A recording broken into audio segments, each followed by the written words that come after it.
Good evening. I'm Kate Sherwater, Director of Development with Regina Public Library. Before we begin, let's take a moment together to acknowledge this land that is Treaty 4 territory, the traditional lands of the Cree, Dakota, Nakota, Lakota, Saulteaux, and the homeland of the Métis Nation. Regina Public Library is committed to working together with Indigenous peoples as we take important steps forward on the pathway of collaboration, reconciliation, and change. Welcome to RPL and to the first Commons Conversation program. Commons Conversations are salon-style talks, opportunities for community-building conversations with local leaders and experts.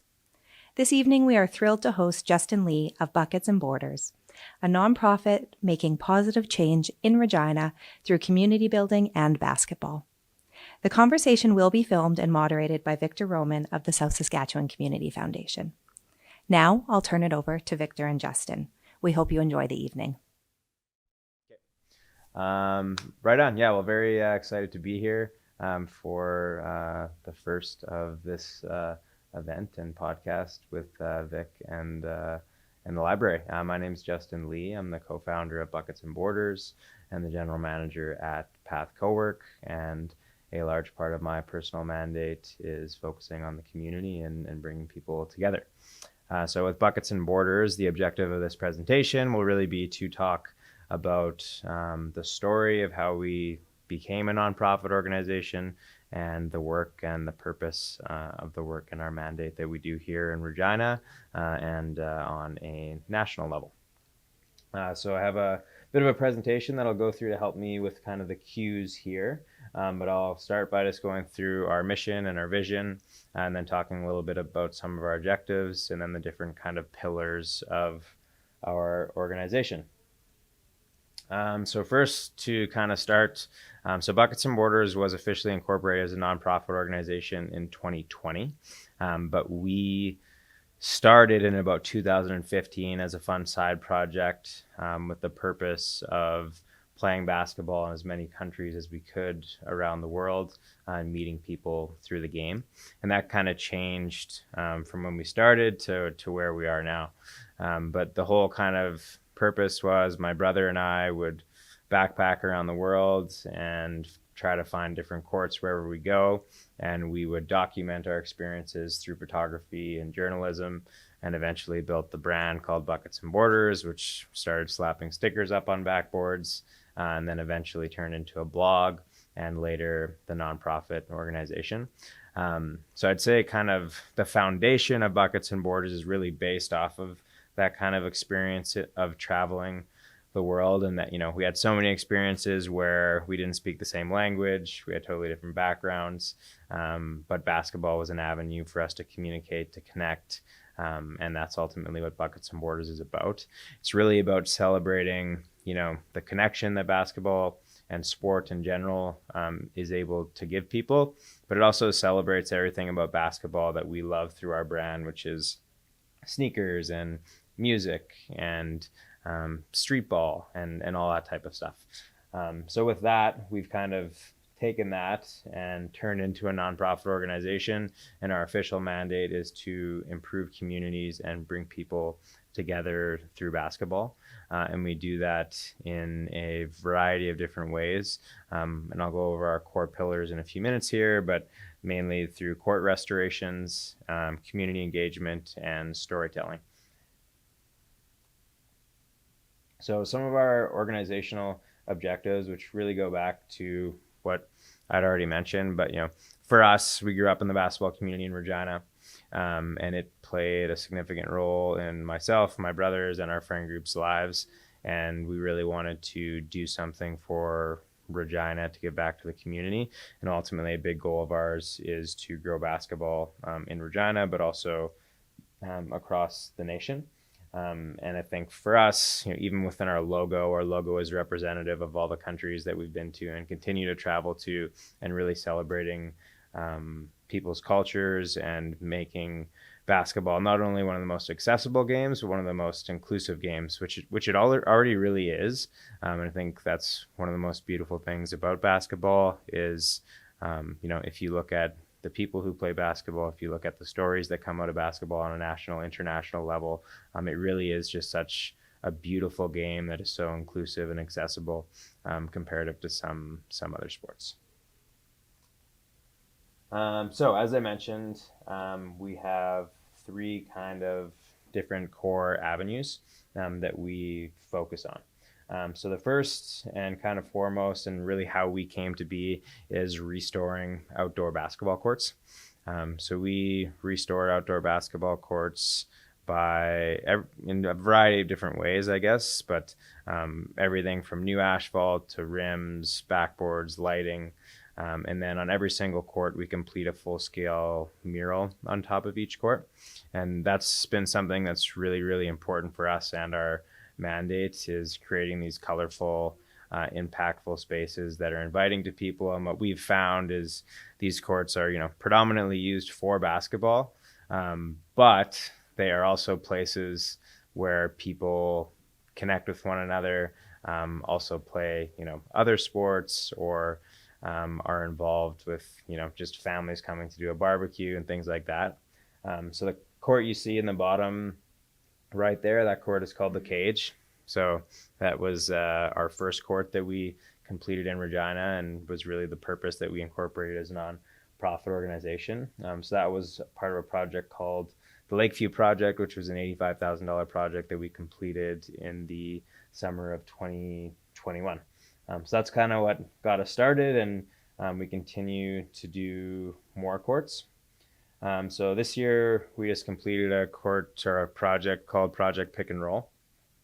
And Project Pick and Roll is a 3-court restoration project that took place in Regina's North Central community, and we really focused on engaging that community as well as the students. So the next slide here. So this was the first court that we did, actually. So this was at Scott Collegiate at the Mamawayatatun Center. And it was a really cool project because we worked with the students. So we essentially gave the students these pieces of paper with little quartz designs on them, and allowed them to dictate and choose the design, the colors, the purpose of the words on the court, the name of it, naming it the Wolves Den, which was really cool. And then they worked with our designers to kind of bring that to life. And then we have a celebration at the end. This court, which was at Regent Park, and we really just finished this about a month ago. We collaborated with a local artist named Brianna LaPlante. Brianna was incredible to work with. She really joined our team, and it was our first experience as an organization working with an artist, which was really cool. She actually grew up playing basketball on these courts, so she had a kind of take on the court that was bringing an art piece to it, but also understood the way the game is played, and the fluidity of her art piece kind of works very well with the fluidity of the way basketball is played. Yeah, this is kind of our core pillar. It's really important. I think, what we refer to as hoop hubs are places where there's lots of housing. They're very accessible. It's a destination. They're safe. And I think, what we've seen at the Cage and at Regent is, on regular nights, there's anywhere from 40 to 70 kids, people of all ages, playing basketball there at night. So I think for us, a big part of it is promoting the actual activation of these courts, and making sure that people are aware that they're there. Secondly is storytelling. For us, partially a big part of our group is our friend group that we grew up with.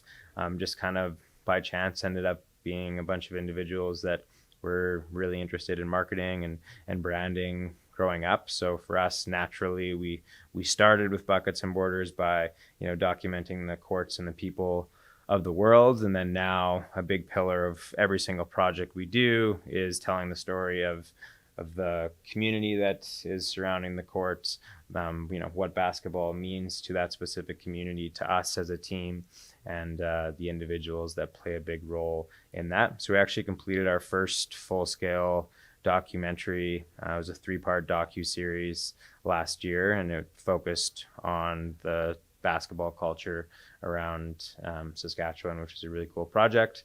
And we did 2 mini documentaries this summer on the Den and the Yard, which were the 2 courts completed as part of Project Pick and Roll. So this continues to be a really big focus for us. And I think, storytelling is not only important from a fact of, something we love to do, but as a nonprofit organization, it's very valuable for us to be able to tell impactful stories, and that allows us to also engage funders and sponsors, because I think, it's much more impactful to say you're going to do something and do it, but if you are actually able to tell a really powerful story, it goes a lot longer and really does a good job at getting the attention of sponsors, and also allowing them to tell their story.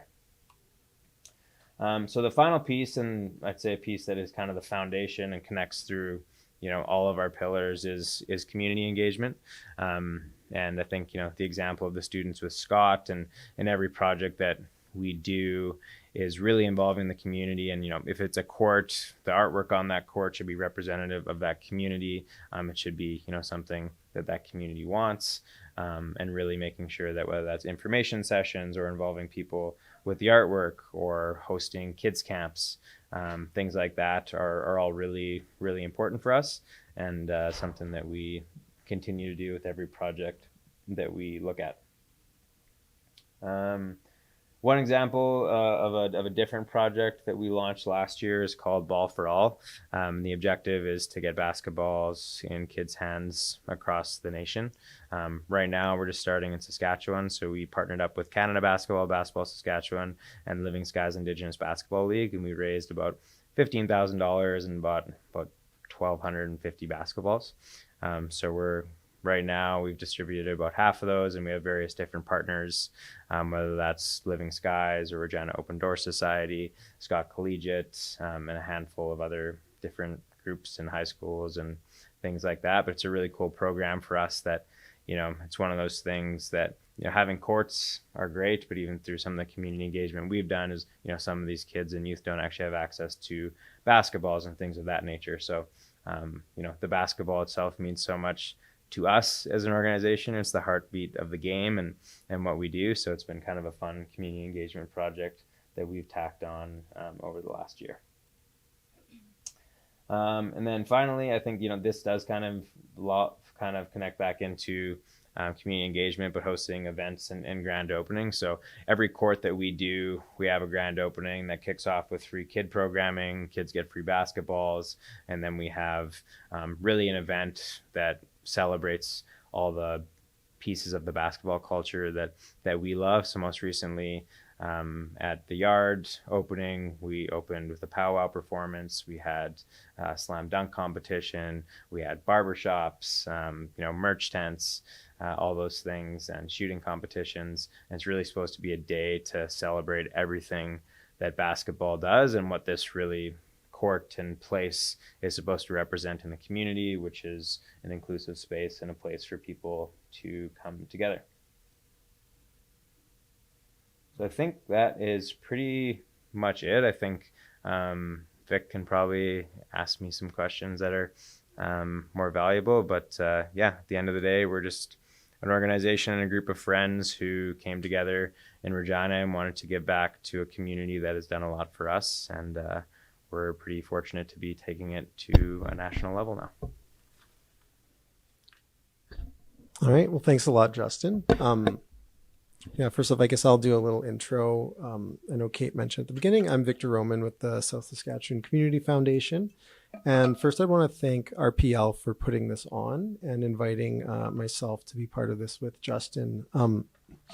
Some of the context, I guess, for people listening on South Saskatchewan Community Foundation's channels is we're going to be launching this as one of our podcast discussions, which we call our Planting Seeds Philanthropy in Saskatchewan program, where really the idea is to connect donors and charities across the province and tell their stories and create opportunities to learn from each other. So a project like this makes total sense to chat about. So I'm really glad that I'm able to be here and chat with you. One thing I'll let the audience members know is if you do have a question, feel free just to throw up your hand and say it. I'll just repeat it in the mics to make sure it gets on this recording for when it's posted. Other than that, before we really start chatting, I'll just let the audience know who's listening as well that Justin and I have a bit of a rapport. We actually used to work together years ago. We currently work in the same building, just not for the same places. So if the conversation seems pretty casual, it's because we talk to each other multiple times a week generally. So Yeah, now we're just going to start talking about the NBA for the next half an hour. So we'll try not to get on tangents about the New York Knicks or anything like that. But yeah, thanks a lot. It's awesome to hear just all the work that Buckets and Borders been able to do over the past, really, I guess you say about 7 years, but in reality, it's really only been about 3 of the more active years, it seems like. So there's been a lot of work done in that short period of time. One thing I really wanted to kind of dive into beyond the basketball portion of it and the activation and the importance and the passion for that is the passion for community building and the passion for giving back.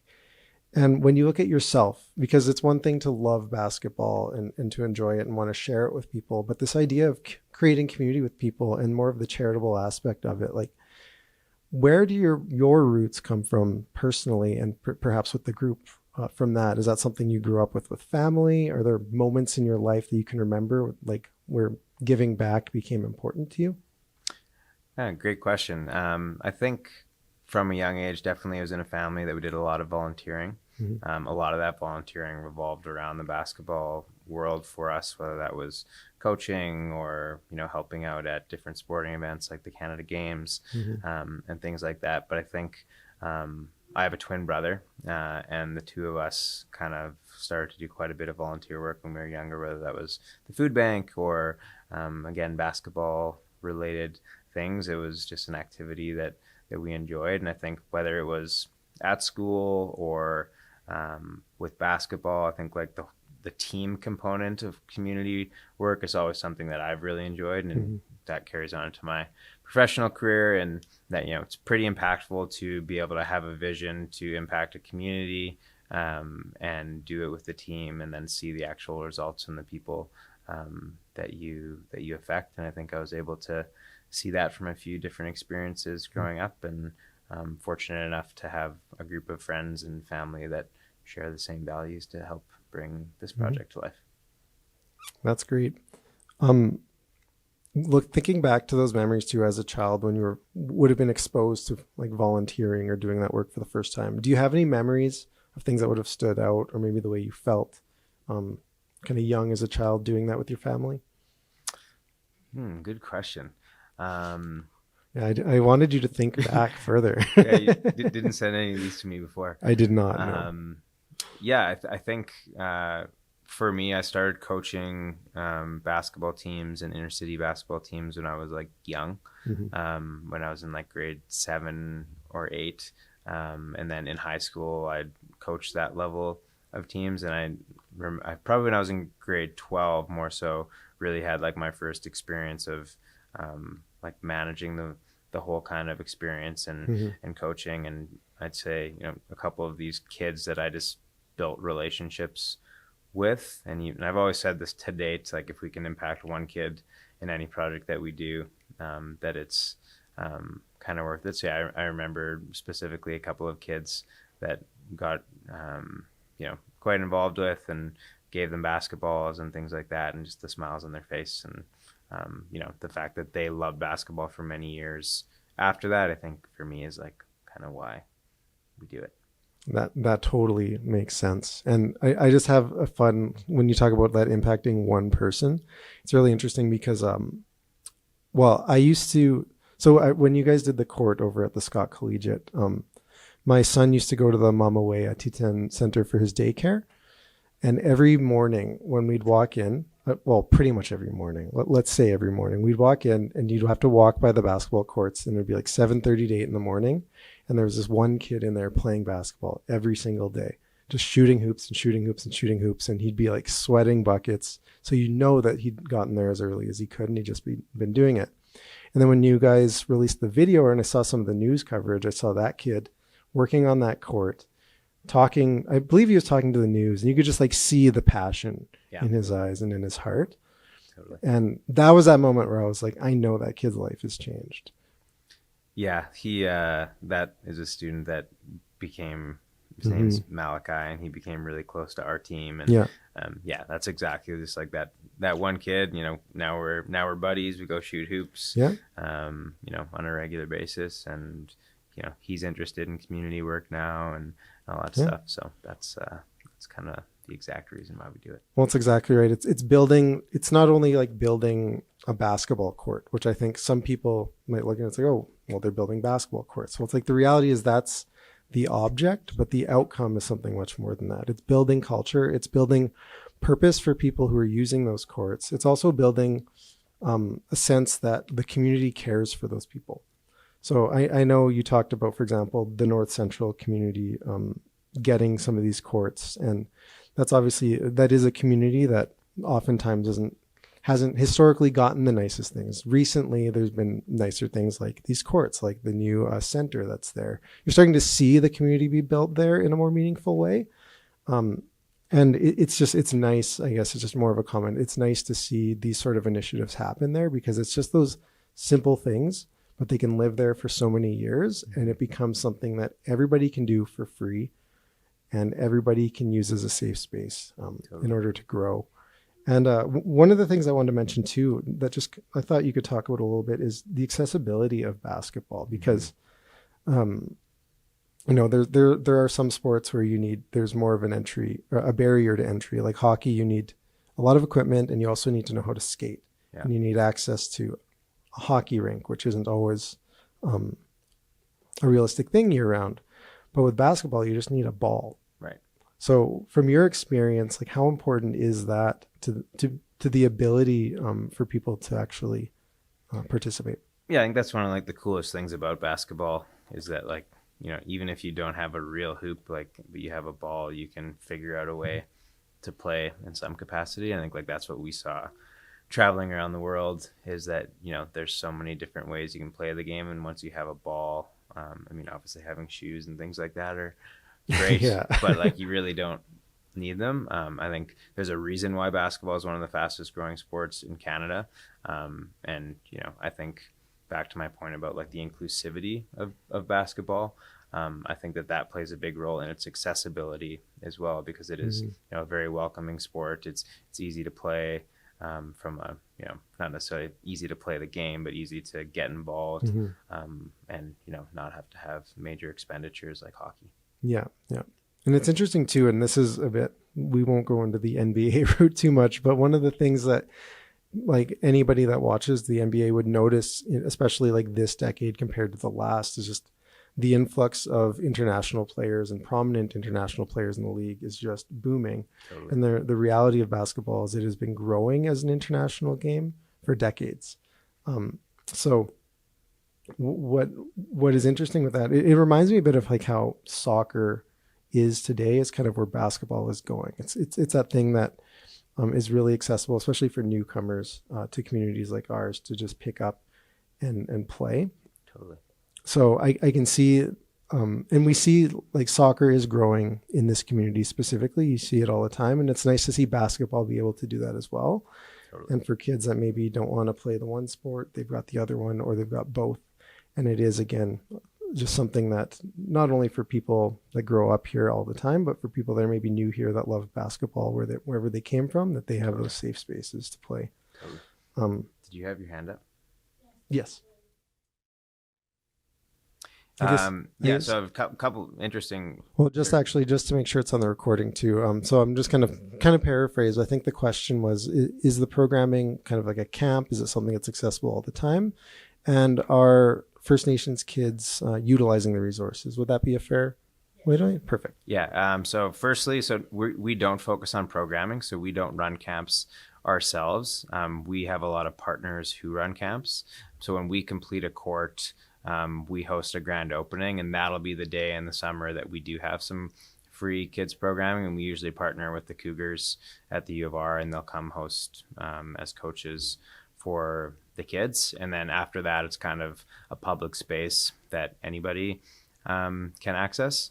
And then secondly, there is an incredible basketball community in North Central and in the Indigenous population, including, Scott Collegiate. But beyond that, I have a handful of friends that are, travel pretty much every weekend during the summer months to different Indigenous tournaments around the province.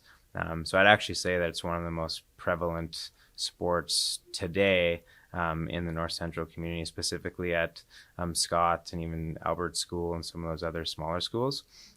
So we've been, it's been really cool to work with a lot of the students who, really designed these courts, and now they play on them all the time. So we definitely think that there is quite a big basketball population there, and the kids definitely use the basketball hoops quite a bit. Yeah.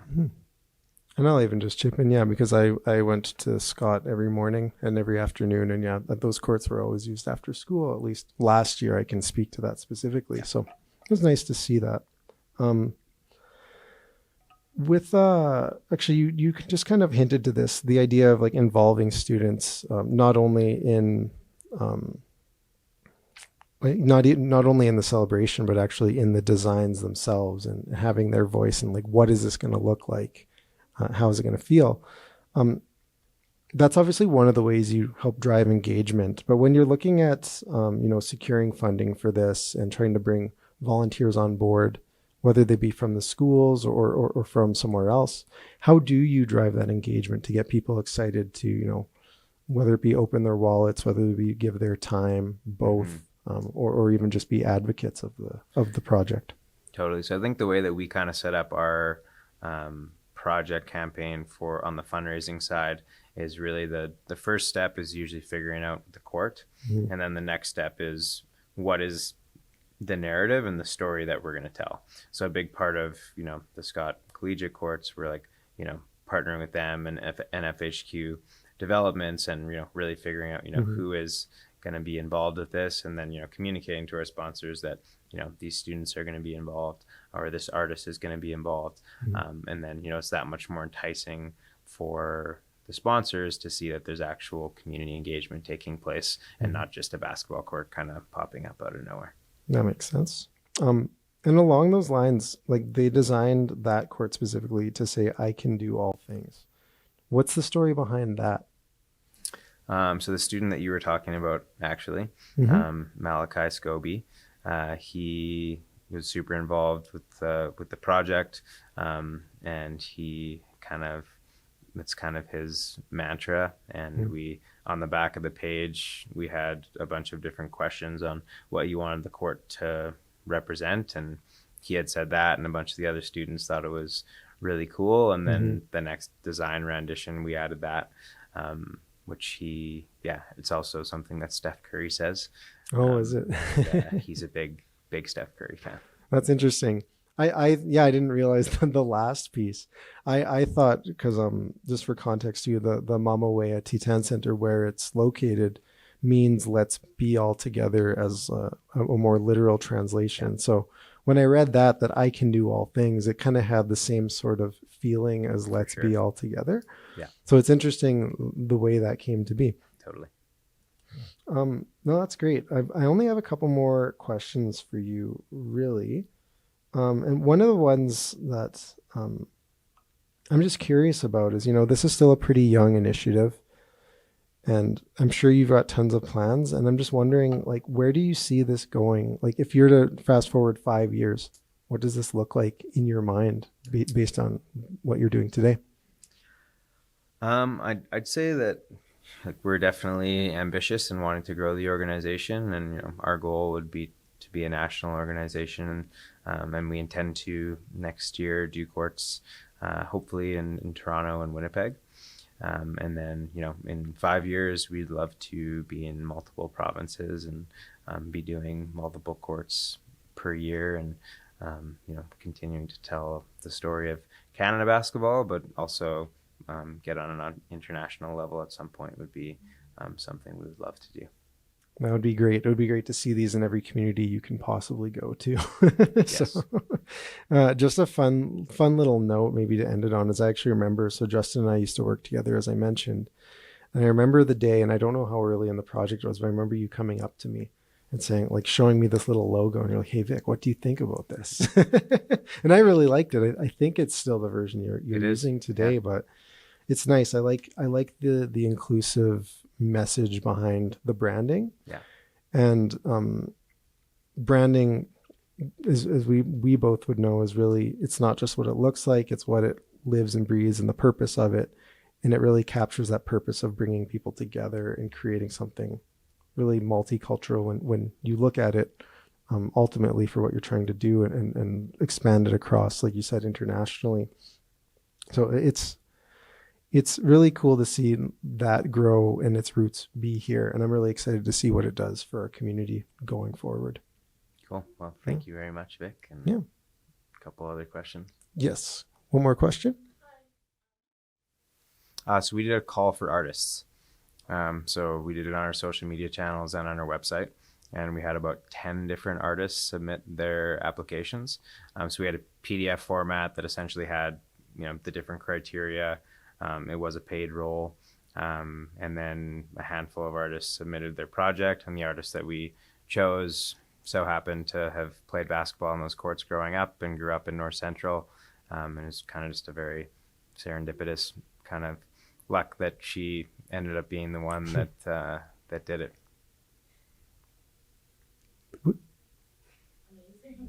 Yeah, it was pretty cool when she messaged us and was like, she's like, hey, oh my God, like these are my courts. Like I grew up here.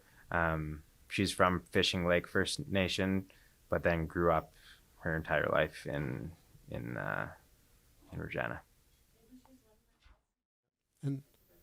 And to make sure the listeners get that pretty clearly too, it was kind of the comment around the idea that, for people that are struggling with whether it be addictions or, mental health, depression, things like that, like what other First Nations focused resources are there? And examples would be lacrosse, snowshoeing. I apologize if I miss any others, but I think really just the importance of, this is important. And then how do we make sure those things exist too?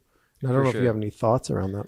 I think my thoughts would be that, sport in general is just such a positive thing. Mm-hmm. And, I think the notion of what we do is, broad, and that it has the same impact on whether that is lacrosse or, hockey or soccer or basketball, mm-hmm. Type thing. For our organization in specific, that basketball is something that we utilize to kind of enable people opportunities in those things. But I think the more organizations and sport and access to sport for people everywhere, the better. Yeah.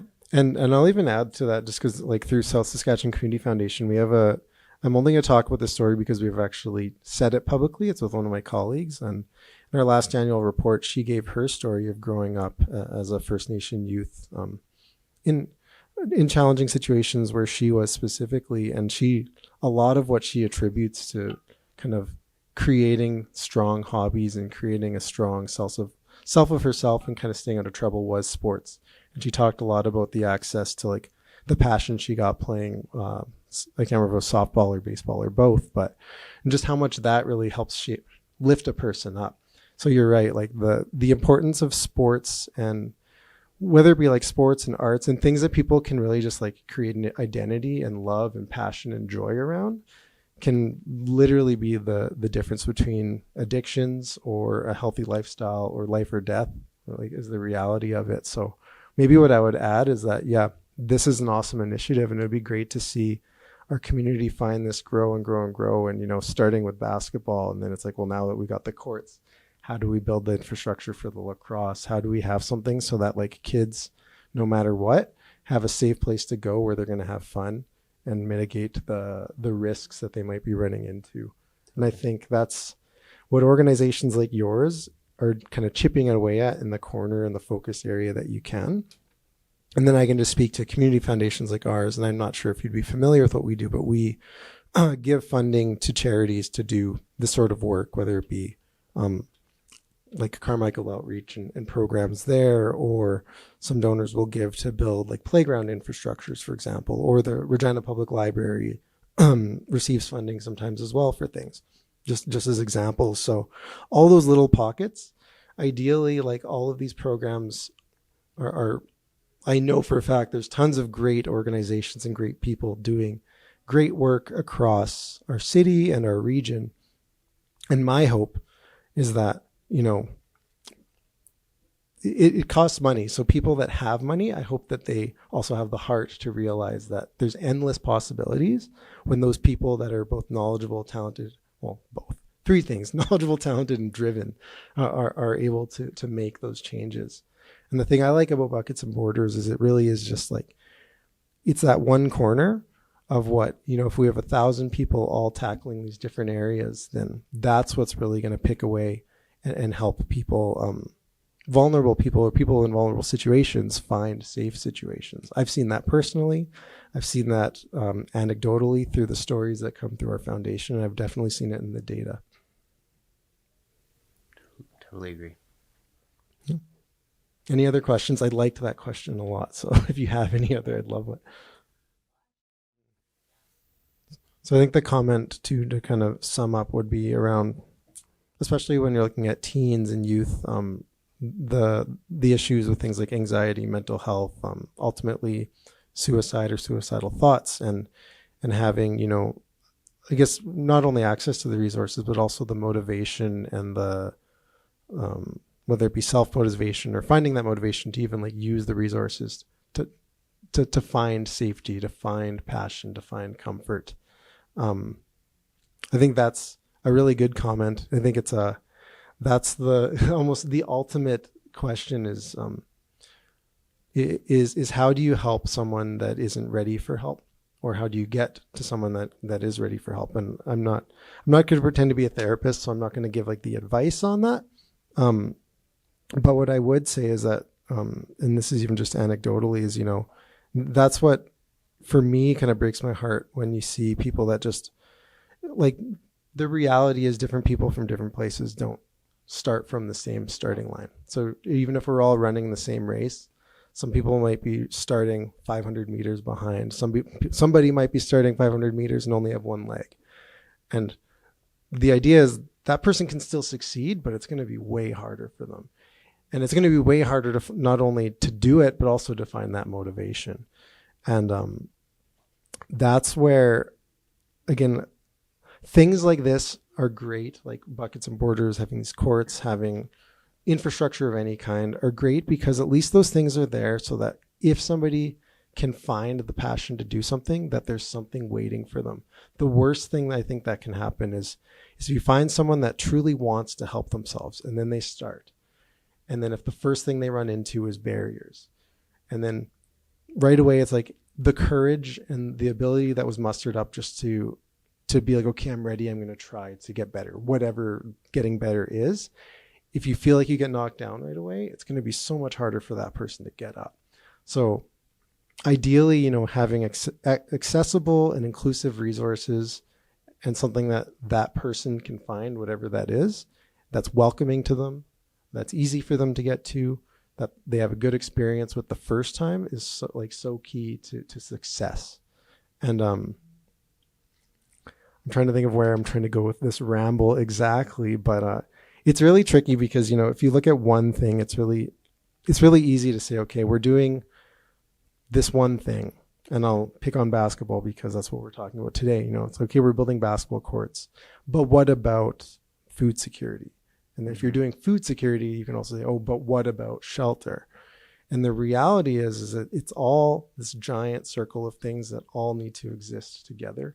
And if you're missing one of them, you're starting to lose those pillars. Like, obviously, if you don't have food, you're going to starve. That's probably the most important one, food and shelter. But the reality is, if you don't have a passion, if you don't find that sport you love, that art that you love to do, maybe you found that you love to sing or whatever it is, if you don't find that either, you're also starving in a different way. And it's a mental starvation. It's harder to really, I think, acknowledge, but it is like you mentioned, it's this sort of thing that can make somebody either succeed in life or fall in life, and however that is, it's tough. So the thing that I think is important about these community connections, these community initiatives, is that it's trying to create the infrastructure that's trying to fill the gaps that ultimately are probably impossible to ever fully fill, but we're doing the best job possible to fill those gaps so that those kids have the ability to get what they need when they need it.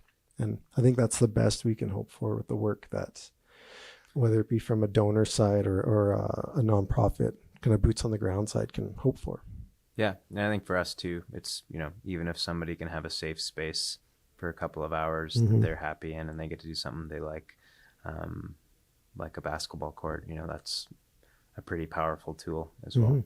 Absolutely. I really appreciate those questions and comments, because I think that really gets to the core of like beyond the what are we doing is like the why are we doing and what is the most challenging part of all of this. And it really comes down to that is trying to think of just, how are you trying to reach the I'm going to use like a marketing term and really throw it on its head is like, in marketing, a lot of times if someone's trying to sell a project or a product, they're trying to look for the lowest hanging fruit, that person that's probably going to buy right away. Where I think in these situations, a lot of times it's important to look at like, what is that fruit that's just stubborn at the top, that's refusing to come down, and how do we reach it? Because if you reach that, you're getting everything that's below it as well. And that's a challenge. I think that's true. We should probably wrap up here pretty soon. So I just want to see, Justin, do you have any kind of ending comments you'd want to say before we wrap it up? Bye. Thanks for your questions. Yes, thank you so much for those questions. No, thanks for having me. Happy to be here and be on the podcast. I think, for us, we're just excited to continue to create more community partnerships and work with more people in the Regina and Saskatchewan community as we continue to grow. So any support, whether it's this or building courts, is super important for us. So thank you for listening. Yeah, and actually, I'm going to say one last thing, because you did mention the initiative to kind of get the basketballs in every kid's hand as well, and I just thought that was great too, because not only are you making the courts, you're also making sure that a kid doesn't even have to try to scrounge up money to go find a ball, and that they can all have just like a great ball. It's trying to get everyone up to the equal playing field as much as possible. So it's just great. But yeah, thanks a lot. I think this has been awesome to hear a bit about basketball, and I think we dove into everything from Steph Curry's quotes all the way down to really the toughest challenges that youth face in our society. Completely. All right. Thank you. Thanks a lot.